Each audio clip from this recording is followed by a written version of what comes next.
यहीं पर इसकी एक राजकुमारी, उसका नाम है हरखाबाई। क्या नाम है? हरखाबाई की शादी अकबर के साथ।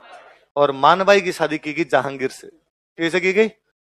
मानबाई की जो उपाधि जाओगे फालतू, जहांगीर माना नहीं तो मानबाई सुसाइड कर लेती है। अगला राजा कौन है? जब तक भारमल राजा बना था तब तक आमेर वालों की स्थिति को ज्यादा अच्छी नहीं थी, इधर उधर से लड़ाई झगड़े चलते ही रहते थे। भारमल राजा बना तो अपने भाई और भतीजों से और झगड़े चल रहे। तब तक ये जो आमेर वाले थे मेवाड़ वालों के अधीन थे। इसके अधीन है, इसलिए जो पृथ्वीराजन है वो उधर खानवा युद्ध में लड़ने के लिए जा रहे हैं, हम पढ़ रहे हैं। लेकिन उदयपुर बहुत दूर पड़ता है। भारमल को लगा यार भाई भतीजे अपने खिलाफ है, उदयपुर से राजा सहायता करने आएगा, तब तक तो भाई भतीजे क्या कर लेंगे, कब्जा। इसलिए अपने को चाहिए कोई आस पड़ोस का कोई मजबूत राजा मिल जाए तो अपनी सहायता हो सकती है। जयपुर के सबसे पास में लग रहा था आगरा। क्या लग रहा है आपका?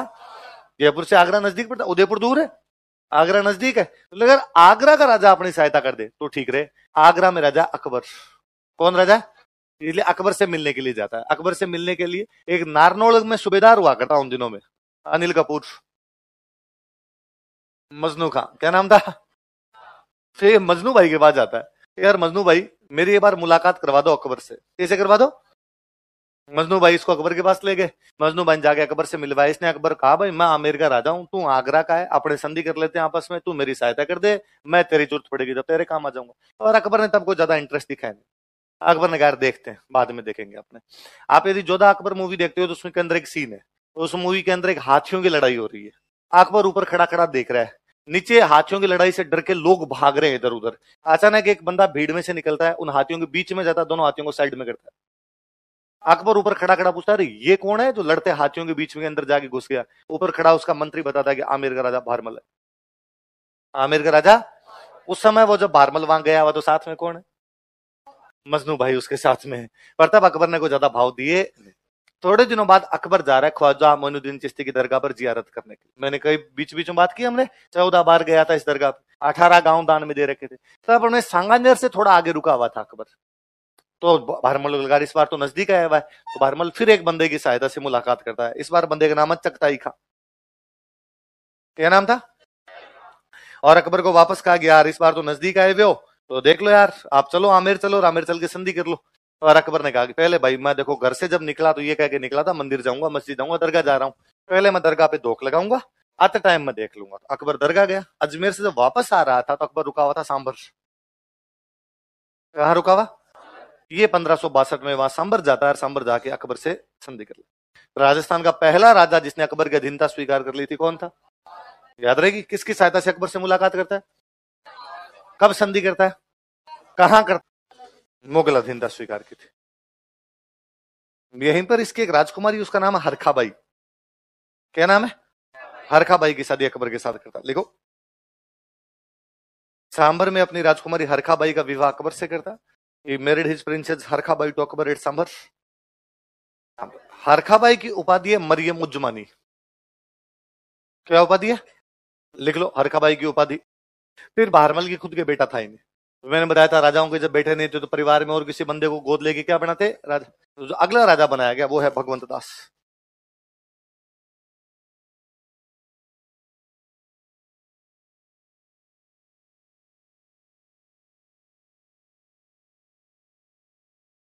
कौन है? 73 कर लेना, मैं शायद 74 लिख गया ना वहां पे, 73 कर लेना। भगवंत दास का जिक्र अपना 2 बार पढ़ा हुआ है। एक हमने पढ़ा था कि रणथंभौर पर जब आक्रमण किया था, बूंदी के राजा सुरजन ने 1569 में जब अधीनता स्वीकार की थी, मुख्य भूमिका किसकी थी? फिर हमने पढ़ा था कि 1573 में जब अकबर समझाने के लिए दूत भेजता है तो उसमें तीसरे नंबर का जो दूत है वो कौन है? भगवंत दास। भगवंत दास को जब इधर अकबर की सेवा के अंदर आया तो गुजरात में एक जगह पड़ती है सरनाल। कौन सी जगह से? मैंने बताया था गुजरात के अंदर ये मिर्जा रहते हैं, मिर्जा अकबर के खिलाफ लड़ते रहते। हमने पढ़ा राय सिंह मिर्जा विद्रोह को दबाने के लिए क्या इब्राहिम मिर्जा कठौली युद्ध में रहता है, हुसैन मिर्जा को मार देता है। तो भगवंत दास भी उस विद्रोह के अंदर जाता है। ठीक है, मिर्जा अकबर खुद मिर्जा ही था। अकबर से अकबर के पिताजी हुमायूं, हुमायूं के पिताजी बाबर, बाबर के पिताजी का नाम था उमर शेख मिर्जा। क्या नाम था? लेकिन बाबर ने मिर्जा लगाना नाम के आगे बंद कर दिया। बाबर ने कहा मैं लगाऊंगा बादशाह। क्या लगाऊंगा?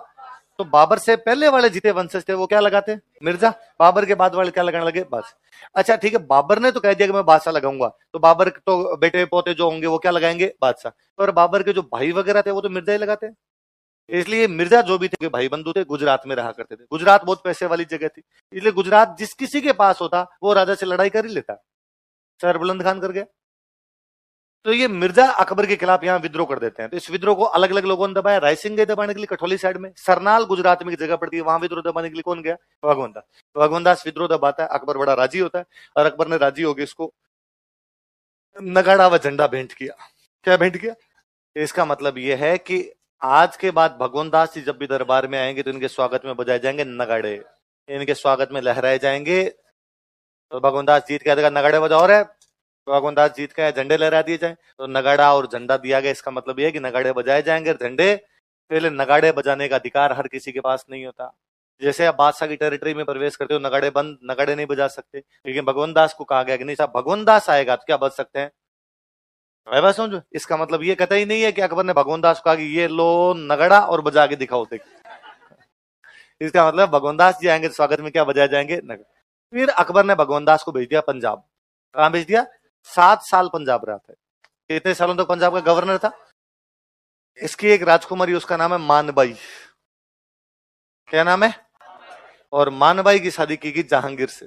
कैसे की गई? मानबाई की जो उपाधि है वो उपाधि है शाही बेगम। क्या उपाधि है? और मानबाई का जो बेटा उसका नाम है खुसरो।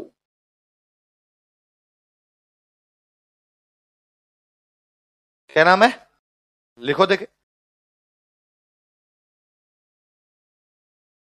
आपने राजकुमारी मानबाई का विवाह जहांगीर से किया था। राजाओं में बुआ भतीजी से एक ही राजा ब्याह कर लेता। बुआ से भतीजी से एक ही आदमी। पहले के सामाजिक मूल्य अलग थे, आज के सामाजिक मूल्य, पहले तो एक आदमी 5 ब्याह करता था, आज थोड़ी करता है। एक ही नहीं संभल रही ना। चलो तो पहले तो राजाओं के 25-25 रानी है, तो पहले वाली इसकी आज की घटनाओं की तुलना तो कैसे कर सकते हैं? वो समय अलग है, आज का समय। और ये क्यों? ये भी है ना, आप ये जो सुनते हो भाई साउथ इंडिया में मामा की लड़की शादी से कर लेते हैं, बहुत कॉमन शादियां होती है वहां पर इस प्रकार की साउथ इंडिया के अंदर। तो भारत में अलग अलग प्रकार के लोग रहते हैं, अलग अलग प्रकार के उनके रीति रिवाज है। फिर आज के 500 साल पहले के रीति रिवाज अलग प्रकार के थे, आज के रीति रिवाज और आज भी अलग अलग क्षेत्रों में अलग अलग प्रकार के मिल जाएंगे। हमारे गांव साइड में अभी तक है कि भाई जिस गांव के अंदर अपनी बेटियां दी हुई है उस गांव से बेटियां लाएंगे नहीं, है ना। जिस गांव में यदि शादी की हुई है, मेरी बुआ की शादी की हुई है, तो उस गांव के अंदर, हमारे गांव के अंदर वापस, क्योंकि मैंने खूब सारे गांव में देखी होती है, वो कॉमन बात है, हो जाती है इसी प्रकार के साथ। मैंने गांव की गांव में ही देखी है, अलग अलग गोत्र के लोग होते हैं तो उनके अंदर हो जाती है। सामाजिक मूल्य हैं, सामाजिक मूल्य अलग अलग होते हैं, देश काल परिस्थितियों के अनुरूप होते हैं, समय के साथ बदलते रहते हैं। आप सोशियोलॉजी पढ़ोगे, हाँ यही तो बात कर रहे हैं कि पहली बात तो बहारमल के कोई बेटा ही नहीं है। सुन मेरी बात, बहारमल के बेटा ही नहीं है।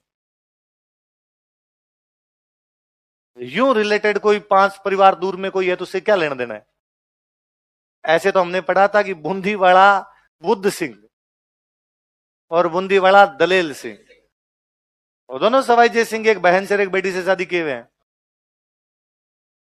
वो तो रियल ही है, और क्या लेना देना है? बुद्ध सिंह एक अलग आदमी है, दलेल सिंह एक अलग आदमी है, उनका दोनों का आपस में क्या लेना देना? 3-4 पीढ़ी छोड़ के, 3-4 पीढ़ी छोड़ के तो अपने होते हैं अभी तक भी। अरे तो मैं कह रहा हूं बहारमल के बेटा ही नहीं,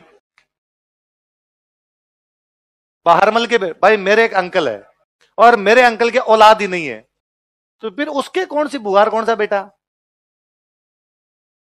वो तीसरा आदमी है, वो अंकल को जमीन पे कब्जा है उसका, क्या लेना देना है?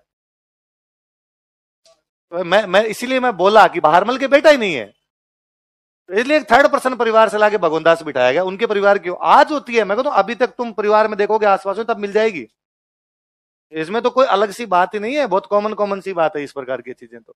और फिर क्यों दिमाग लगाना है? तो तुम्हें कौन कहता है कि ब्लड रिलेशन में सचित्र वर्णन कीजिए और तुम इधर बुआ की भतीजी बना दोगे तो कुछ लफड़ा था। इतना दिमाग और किसी में खपाया जाए अपने। चलो बेगम, और बेटा कौन है? खुसरो बेटा। जहांगीर मैंने दिन पहले बताया था आपको, दारूड़ी आदमी था, भयंकर दारूड़ी आदमी था, पीता रहता। तो मान भाई ने 2-4 बार समझाया कि थोड़ी कम पिया, लीवर खराब हो जाएगा, मर जाओगे फालतू। जहांगीर माना नहीं, तो मान